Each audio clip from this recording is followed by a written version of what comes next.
ஆண்டவரும் இரட்சகருமாகிய இயேசு கிறிஸ்துவின் வல்லமையுள்ள நாமத்தினால இந்த புதிய நாளிலும் ஜீவனுள்ள தேவனுடைய வார்த்தையை உங்களுக்கு கொண்டு வரும்படியாய் கர்த்தர் பாராட்டின கிருபைக்காய் நான் கர்த்தரை ஸ்தோத்திரிக்கிறேன். 1 பேதுரு 5:6.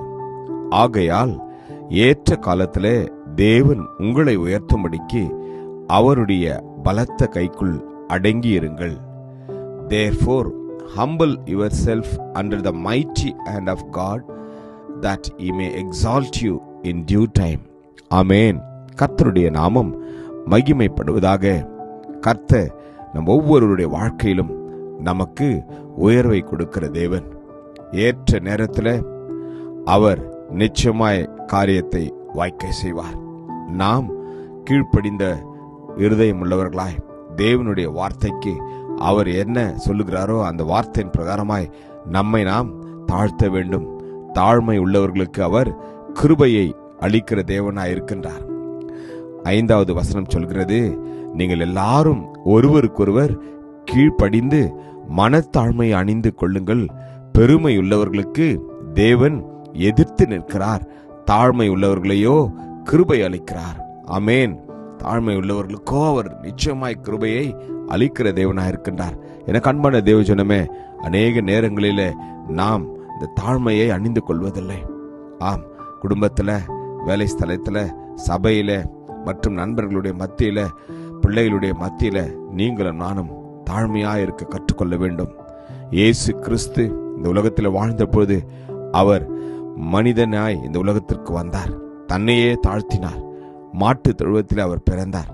தச்சனுடைய குடும்பத்தில் அவர் பிறக்கும்படியாய் ஏற்கனவே அவர் தெரிந்தெடுத்து கொள்ளப்பட்டார். நீங்களும் நானும் வாழ்கிற இந்த ஒரே ஒரு வாழ்க்கையில நம்முடைய வாழ்க்கை இயேசு கிறிஸ்து விரும்புகிற பிரகாரமாய் தாழ்மை உள்ளதான வாழ்க்கையாக இருக்க வேண்டும். ஆமென். நம்முடைய பேச்சு, நம்முடைய நடக்கைகள் எல்லாவற்றிலும் இயேசு கிறிஸ்துவை பிரதிபலிக்கின்ற போது கர்த்தர் உங்களுடைய வாழ்வை நிச்சயமாய் ஏற்ற காலத்தில் அவர் மாற்றுவார். கர்த்தரே உனக்கு நித்திய வெளிச்சமாய் இருப்பார். உன் துக்க நாட்கள் முடிந்து போகும். சின்னவன் 1000 சிறியவன் பலத்த ஜாதியுமாவான். கர்த்தராகிய நான் ஏற்ற காலத்தில் இதை தீவிரமாய் நடப்பிப்பேன் என்று வேதம் சொல்கிறது.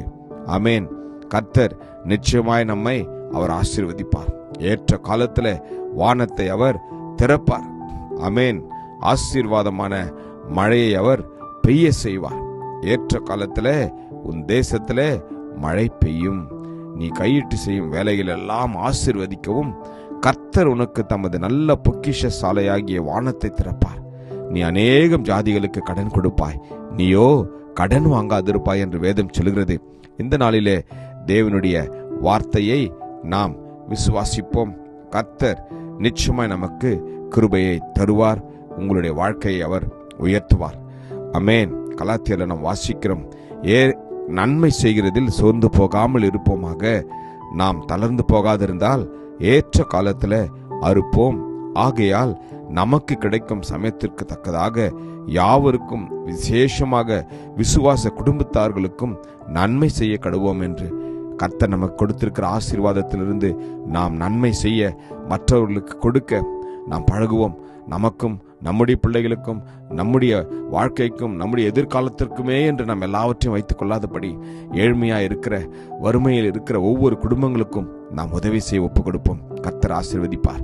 கிருபையும் இரக்கமும் நிறைந்த நல்ல தகப்பனே, இந்த வார்த்தையை கேட்டு இந்த வார்த்தையின்படி நடக்க அர்ப்பணித்த ஒவ்வொருவரையும் கர்த்தரின் ஆசீர்வதித்ததற்காக உமக்கு நன்றி.